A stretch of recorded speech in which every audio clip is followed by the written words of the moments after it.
So,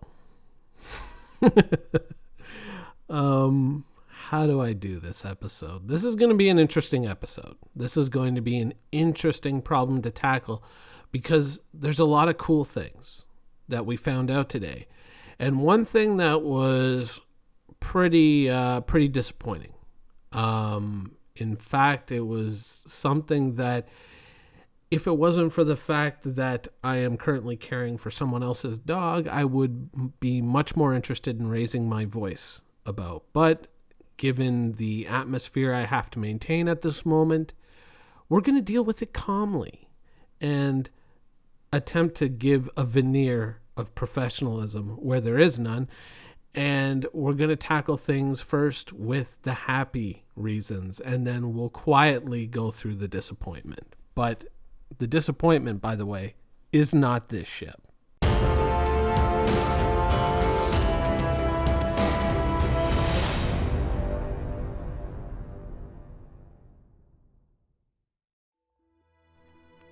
So, one of the most hotly anticipated ships currently in the pipeline is, of course, the 890 Jump. Now, for those of you who may not have a long memory, the 890 Jump was originally concept sold on October the 11th, 2014. Yeah.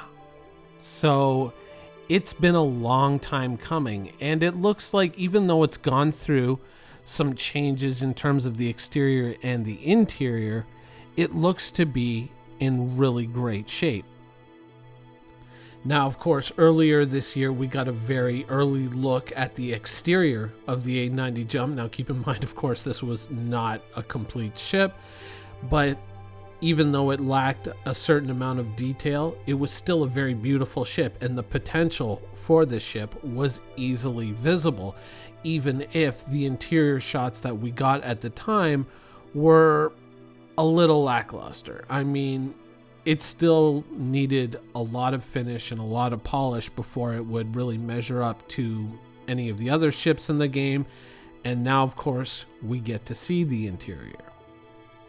The new 890 Jump interior shots that we got were pretty impressive. Though, once again, the color palette and the fit and finish is not a ship that I particularly would find attractive. It is still a very beautiful ship. And that's one of the things that, even when viewing ships in Star Citizen from your own point of view, I think that you can look at them objectively and say that even if it doesn't fit what you would consider to be a beautiful ship, you can still see that there's a certain amount of craftsmanship and skill that goes into making this, and it really does kind of translate with this 3D realization of it. You know, it does look like a luxury ship, and it does a damn good job of looking like one as well. And I think it suits the role a lot better than the 600 did. Now, the interior might look a little bit strange to some people, because some people view this as more of their own personal luxury yacht, and that's always kind of the way that they've looked at it for hosting parties and whatnot, and exploring space while having an Olympic-sized swimming pool along for the ride. But you have to also remember that there are going to be luxury transport missions in the game, and so this setting does make a lot of sense in that role. I mean, it could be very much like those same missions in a game like Elite Dangerous.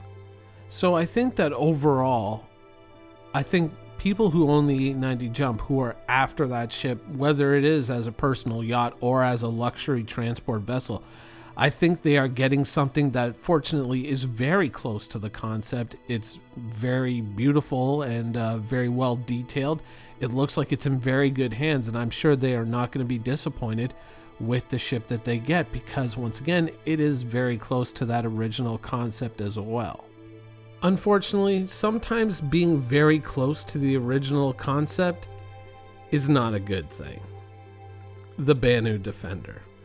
Now, we had gotten little hints, little teases of what the Banu Defender is going to look like, and now we've seen it.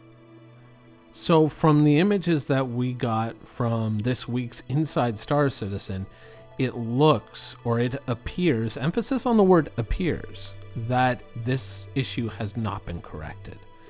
And of course, that's going to be something of a problem, because not only was an issue that I raised, not only was it an issue that many of the members of the community raised themselves, this was also an issue that CIG acknowledged and promised a fix for. Oh, no, they didn't, Minion. Yeah, they did.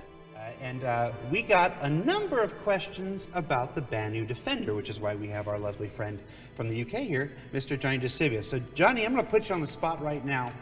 Let me just pick a question completely at random here. Let's see, which question from the thread should we ask first? Okay, how about this? Hey, Johnny, what's up with the Banu Defender visibility? What can you tell us about the Banu Defender visibility? You caught me off guard, Jared. If it's okay, I'll handle this one, Johnny. No, please. No, so it's important to get across that concept is exactly that. It's more there to get across the look and feel of the ship rather than like make an exact replica of the ship that we're going to put in game. And obviously it's going to be very similar, and we try and get measurements and placement exact, but minor changes get made as ships get built for in-game use. Mm-hmm. So we've already got a solution ready to go, and that'll start to get put in place when our vehicle artists start working on it. Yeah, for subscribers who have the monthly Jump Point magazine, you may have noticed this month's Jump Point had a behind-the-scenes featurette on the Banu Defender, and during all the different concepts. And one of the comments in there is from Chris Roberts himself about the visibility of the Defender. So it's been something that we're aware of. It's something that we have a couple solutions that we're looking at, and by the time it comes time to build it, I think you'll enjoy your Banu Defender. So that was, of course, from the subscriber town hall back in 2017. And when I started this segment, I said it appears that it has not been fixed. Now, there's a number of solutions that could encompass no changes to the hull.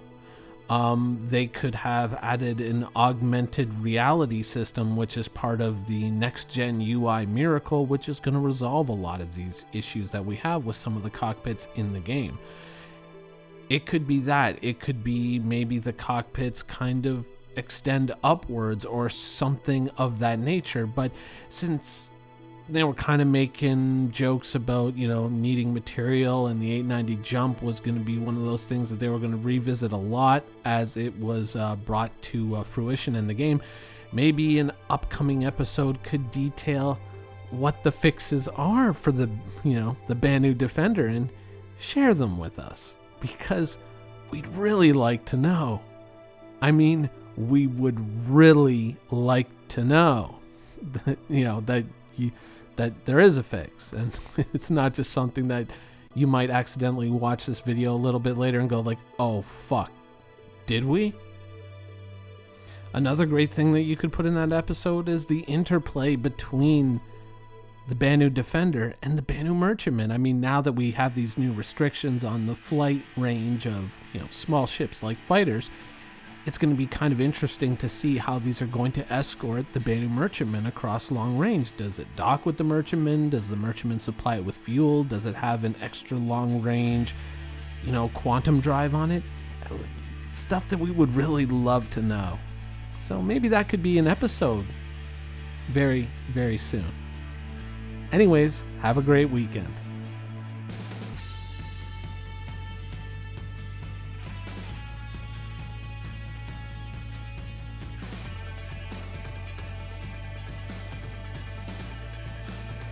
Thank you for watching. So if you want to keep up with the latest and greatest in Star Citizen and Squadron 42's development, please follow us on our social media channels.